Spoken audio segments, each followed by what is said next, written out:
photos we've all seen, which I just mentioned before. The alleged shooter here in Charleston comes from his own Facebook page. It's Dylan Ruff sitting in a car with a front plate reading Confederate States of America with 3 Confederate flags. And today, the long, painful history of the Confederate flag and its persistence, particularly in parts of the South, continued. The Confederate flag flies on the South Carolina State House grounds in Columbia today, just like every other day. And today that flag is getting plenty of attention. Because while the U.S. flag and the South Carolina state flag have been lowered to half staff atop the State House, the Confederate flag flying on those grounds still flies full staff. These are photos of it from today. I'm not sure it makes much difference how it flies today. That it flies at all on the State House grounds is, of course, why it is so contentious. It was a topic of debate when Governor Nikki Haley was running for re-election last year. You know, the Confederate flag is a very sensitive issue. And what I can tell you is over the last 3.5 years, I spend a lot of my days on the phones with CEOs and recruiting jobs to this state. I can honestly say I have not had one conversation with a single CEO about the Confederate flag. We really kind of fixed all that when you elected the first Indian American female governor, when we appointed the first African American U.S. senator. That sent a huge message. Here. Joining me now, Congressman Mark Sanford of South Carolina, former governor of the state. It's good to have you here. Pleasure.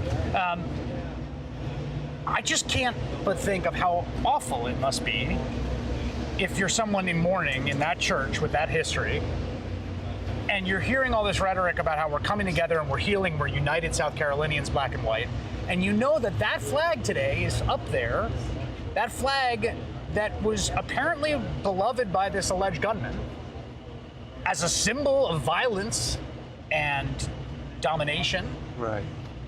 Like, how can you make sense of your state actually fully embracing you and seeing you in this moment of grief when that thing is flying on those grounds? What I'd say is, as with any other political compromise, it will be imperfect. And so if you go back in time, what you'd find was a guy named John Rainey and a guy named Lonnie Randolph. Lonnie Randolph was then head of the NAACP. John Rainey was a well-regarded businessman, philanthropist in the state.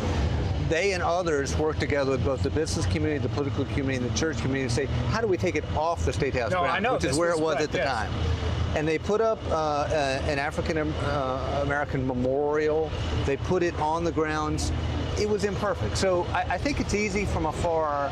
The Bible says, you know, worry about the log in your own eye before you worry about the splinter in somebody else's, to say, well, why didn't you guys get it right or more right?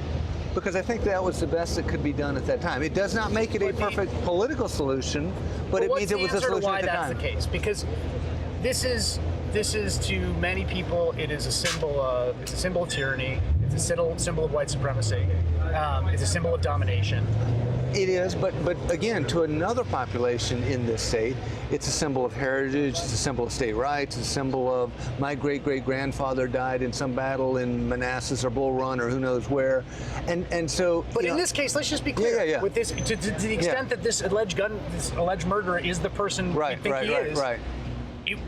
That's the original meaning of that symbol, and what he did. Those are not accidentally adjacent. But they're no more adjacent to me or you than they are to so many people walking Calhoun Street right now. Which is to say, Calhoun Street.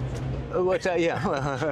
That's my point. Meeting Street. It's bigger. No, but I mean, the point is there's a lot of heritage here. We go back to the 16 and 1700s. And so you wish you could erase a lot of things in history. But the reality of life is you can't. And so what you can do is what you can do. So when I was governor, I was the first guy to recognize the Orangeburg massacre. I was the first guy to bring in African-American chief of staff. I was the first guy to appoint an African-American to the head of what's called the Budget Control Board. I was the guy to appoint the most African-Americans to the cabinet. You do what you can do. Okay, but in 2008, people were talking about you in VP, national office, and you said, look, I'm not going to spend my political capital. I was reading your remarks on this, and it struck me as one of these eminently practical things. Of course, what am I going to do? I'm going to work on my agenda, I'm going to work on this symbol. People, you know. But it's the resistance that keeps that flag rooted there that people are looking around, and people I've talked to here, they say there's a connection between what happened in that church and whatever that thing is that people feel that's keeping that flag rooted in that soil. And I would respectfully say I disagree, because you look across the state, this gentleman, and he's not a gentleman, this devilish creature was an outlier. Anybody who gets in their car and drives 100 miles down to the coast, goes to a Bible study, studies for an hour, and then shoots everybody in the room is deranged, diabolical, go down the list. And therefore, are there problems in our state as there are in any other state out there, any other community out there that need continued work? Absolutely. But what I just saw at the church service at 7 o'clock was Reverend Davis gave a great address, eulogy, if you will, to what had happened, talking about the book of Job and how we can all learn from it. So let me ask you this. Yeah. Can you see that flag coming down in your lifetime? Are your grandchildren, are your grandkids going to be in some future iteration, standing here with some future iteration of Newsman, having this conversation about that symbol flying over that state capitol? That I don't know. But what I do know... What do you want to see happen? What I want to see in the first 24 hours is appropriate mourning of Clementa Pinkley, who I served with for 8 years of my life, who was a state senator and did a great job representing the Low Country, South Carolina, and 8 other victims.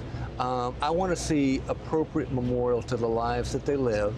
I want to see reflection as a community, people holding hands as they were as a church and saying, what can we do within our sphere of influence, within our neighborhood, with our neighbor to make a difference in racial relations? And if we do that, there will have been some good that came out of this tragedy.